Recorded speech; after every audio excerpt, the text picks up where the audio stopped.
फिर हम लोग आ जाते हैं प्लूरीपोटेंसी। तो हो गई कि जो स्टेम सेल्स हैं इनको प्लूरीपोटेंसी, इनकी जो काम करने की एबिलिटी है उसको प्लूरीपोटेंसी कहा जाता है।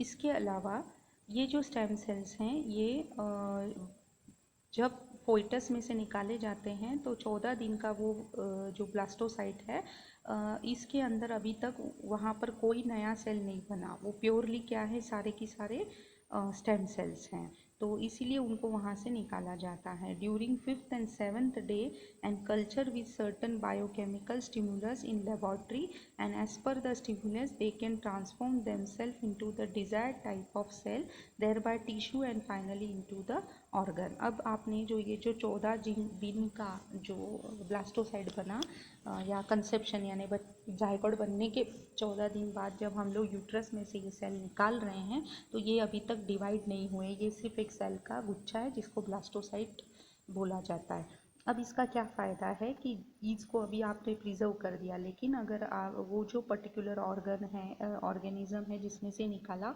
उसका कोई ऑर्गन डैमेज हो जाए जैसे स्पेशली लीवर वगैरह, तो फिर इन सेल को हम लोग कल्चर मीडिया में डालकर और उसमें मतलब ऐसा न्यूट्रिएंट या मटेरियल डालना है, ऐसे केमिकल डालने जिनका यूज़ जो है वो पर्टिकुलर ऑर्गन करता है। यानी आप उसको एक पर्टिकुलर ऑर्गन जो आपको चाहिए उसमें कन्वर्ट कर सकते हैं। जैसे मुझे इन स्टेम सेल से अगर लीवर बनवाना है तो मैं लीवर बना सकती हूँ कल्चर लैब में। अगर मुझे इसका हार्ट बनाना है तो हार्ट भी बनाया जा सकता है। अगर इसकी किडनी में इसको कन्वर्ट करना है तो वो भी किया जा सकता है। This is how. लेकिन यहाँ पर सिर्फ हम लोगों को जो केमिकल्स यूज़ करने हैं, जो कल्चर मीडिया यूज़ करना है, वो अकॉर्डिंगली करना होगा कि उस ऑर्गन को कैसे उसकी म्हणजे बड़ा कर सकें।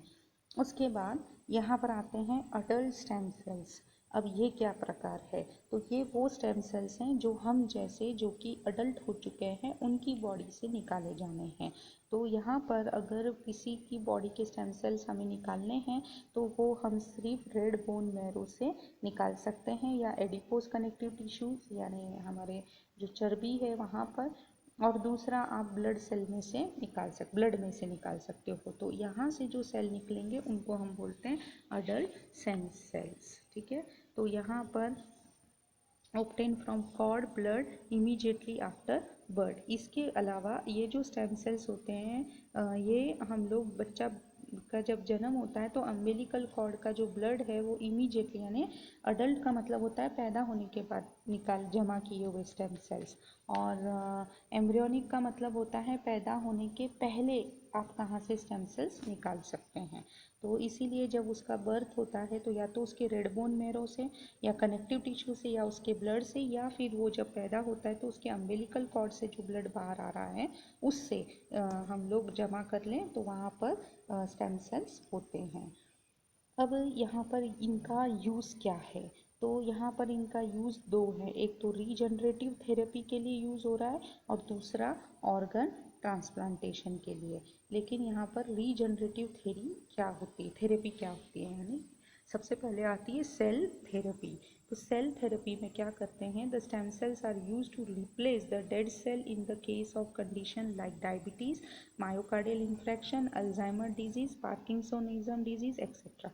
ये जितनी भी बीमारियां मैंने आपको बताई जैसे कि डायबिटीज़ है, क्योंकि इंसुलिन काम करना बंद कर देता है, पैनक्रियाटिक ग्लैंड्स जो कि जहाँ इंसुलिन बनता है वो एरिया डेड हो जाता है, सेल बंद हो जाते काम करना, इसलिए डायबिटीज़ होती है। मायोकार्डियल इन्फेक्शन यानी हार्ट के आसपास के कुछ सेल्स हमारे डेड हो जाते हैं, इसीलिए वहाँ का काम गड़बड़ा जाता है।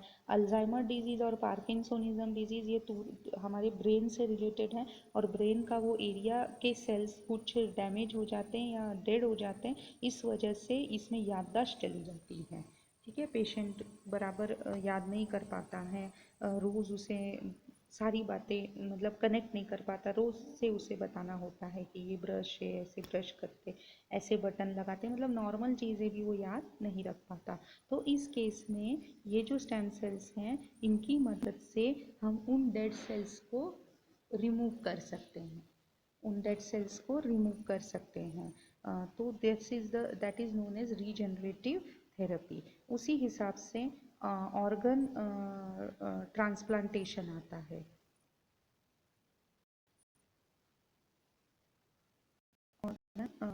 नहीं, इसी में है कि आप दूसरा अगर हम बात करें रीजनरेटिव थेरेपी में एक और चीज़ है, to produce blood cell required in the condition like anaemia, thalassaemia, leukaemia. अब यहाँ पर अनीमिया आपको पता है खून की कमी, लेकिन ये कमी आयरन की वजह से नहीं है, ये इसलिए क्योंकि खून वाले सेल ही नहीं बनते, आरबीसी बन ही नहीं रहे हैं, खून ही नहीं बन रहा। वही एक बीमारी होती है थैलेसीमिया की, खून ही नहीं बनता। लुकेमिया यानी सिर्फ डब्ल्यूबीसी है, आरबीसी नहीं है। तो ऐसे केस में हम इन सेल की मदद से वो ब्लड सेल्स बना सकते हैं। तो that is the regenerative therapy. उसी हिसाब से we can use this stem cells for organ transplantation. तो ऑर्गन ट्रांसप्लांटेशन कब करते हैं? जब कोई ऑर्गन काम करना बंद कर दे, जैसे किडनी है, लीवर है स्पेशली। तो ये हम लोग नया बना सकते हैं with the help of stem cell, और फिर उसको उस ऑर्गेनिज्म की बॉडी में ऑपरेट करके ट्रांसप्लांट किया जा सकता है। लेकिन उसके भी कुछ प्रोसीजर होते हैं जो हम आगे डिस्कस करेंगे।